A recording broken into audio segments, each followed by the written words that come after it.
समरिया Coca Cola Cola Coca Cola.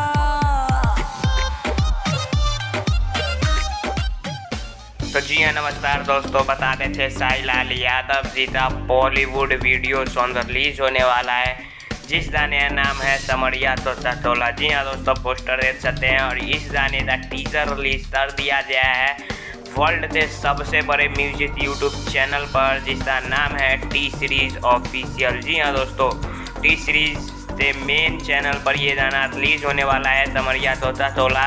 इस गाने को साई लाल यादव जी ने गाया है और काफ़ी कमाल था। 1-1.5 साल पहले ये गाना शूट किया था साई लाल यादव जी ने, जो कि आज आपको वीडियो देखने को मिलेगा।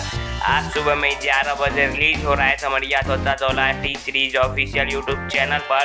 तो ज़रूर देखिएगा साई लाल यादव जी का ये बॉलीवुड वीडियो सॉन्ग होने वाला है, जो कि काफ़ी शानदार होने वाला है। तो आप लोग चाहिए देखिए और ढेर सारा प्यार दीजिए इस गाने को। अगर 11 बजे से बाद ये वीडियो देख रहे हैं तो समरिया तोता टोला टीचर कैसा लगा ये कमेंट में मुझे ज़रूर बताइए। और साई लाल से जुड़ी अपडेट के लिए चैनल को सब्सक्राइब करते बेल आइकन जरूर दबा लीजिए। तब तक के लिए जय हिंद, जय भारत।